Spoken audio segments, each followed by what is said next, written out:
Once again, this weekend we're back to cover the world of track and field. The NCAAs, the professionals, they were all back in action for another week of high quality performances. But I'm gonna need you to first check out the live recap I did of the New Balance Indoor Grand Prix in Boston. That meet was wild. We were in the building and there were so many amazing performances across the board at the new facility in Boston. But let's jump right into everything else that went down in the world of track and field. We're starting off with, once again, Julien Alfred of Texas. Alfred had already run an NCAA record of 7.02 seconds a few weeks ago, but she went even better this weekend, running 7 flat in the 60-meter dash, improving her NCAA record and now barely on the cusp of running sub 7 seconds. But Alfred now owns the top 5 60-meter dash performances in NCAA history, 4 of them run in the past 2 weeks.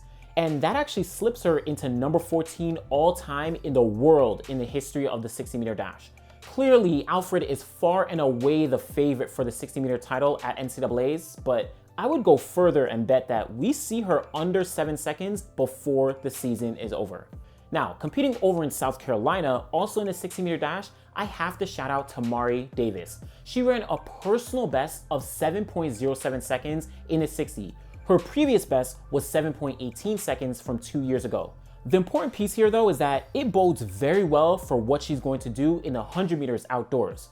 Remember, Davis finished 4th place in the 100 at USA Championships and then later ran a personal best of 10.83 seconds. She is in the mix with some of the other top US women like Melissa Jefferson, Aaliyah Hobbs, and a couple others. And considering the 60-meter personal best, would you really be surprised if she ran 10.79 or even better outdoors?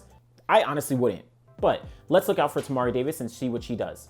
Let's move on up to the 400 meters now, where Rhasidat Adeleke from Texas and Ireland opened everyone's eyes with a time of 50.45 seconds in that 400. Not only a personal best, not only an Irish record, but that makes her number 3 all time in NCAA history, only behind Sydney McLaughlin and Kendall Ellis, who has the American record at 50.36 seconds.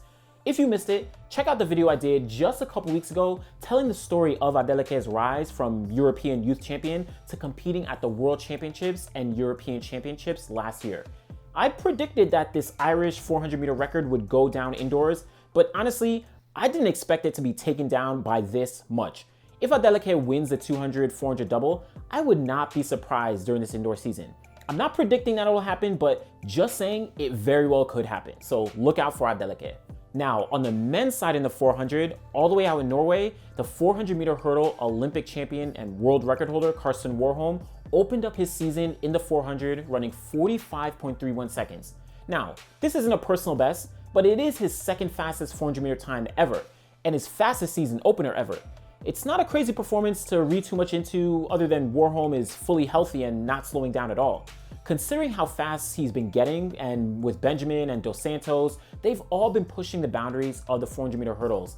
And this shows that Warholm is likely to get back into that low 46-second, possibly 45-second range in those hurdles outdoors. So we're always going to be looking out for what he does. Also have to give a quick shout out to the women's 60-meter hurdles, as we had a few high-quality performances around the world. Pia Skrzyszowska of Poland ran 7.78 seconds in the 60-meter hurdles, which is number 2 in the world this year, only behind Masai Russell's 7.75, and this actually makes her number 19 all-time in the hurdles.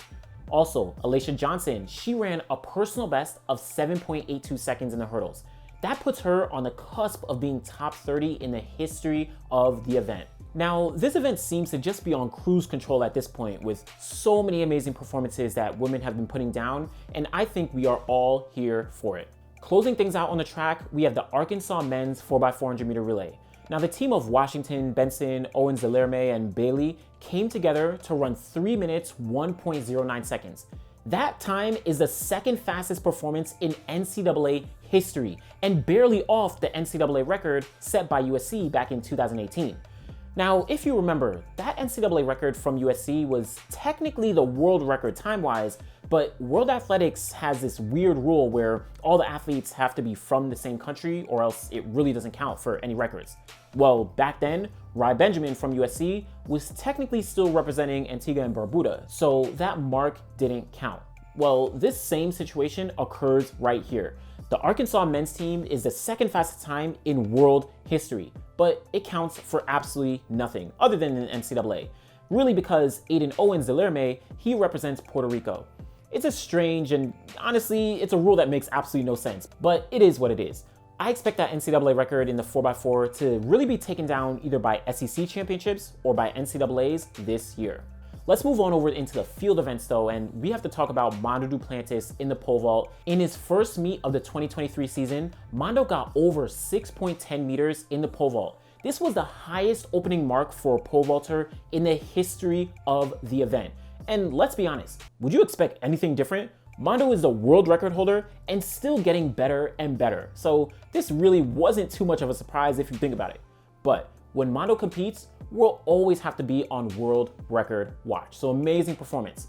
Behind him, Casey Lightfoot of the United States and Ernest Obenya of Philippines jumped 5.91 meters, which are huge heights as well for both of them. With Mondo really leading the way, the men's pole vault has been on fire the past couple years, so I don't expect anything different in 2023. Now, in the triple jump, Hughes Fabrice Zango of Burkina Faso, he managed to jump 17.48 meters in his second competition of the year.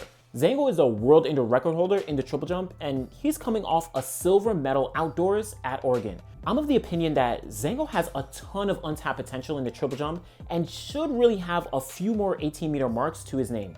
This performance though really bodes well for what we'll hopefully see from him in 2023. Finally, in the women's high jump, Lamara Distin of Texas A&M jumped an indoor personal best of 1.94 meters in that high jump. That moved her to number 11 all-time in NCAA history and really further solidifies her status as the favorite in the event.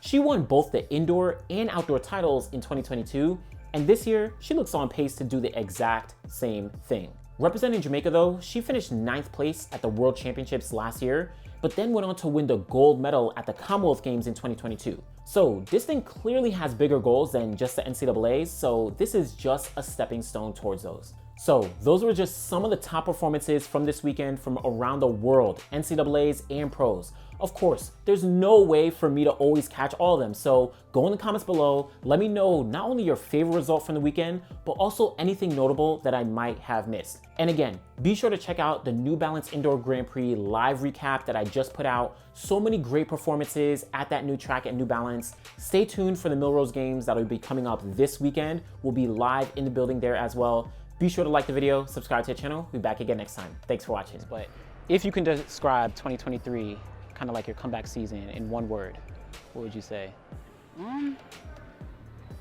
I'll just say execute. Because I think one thing I've learned just being at a high level, execution's just what separates the elite from the good.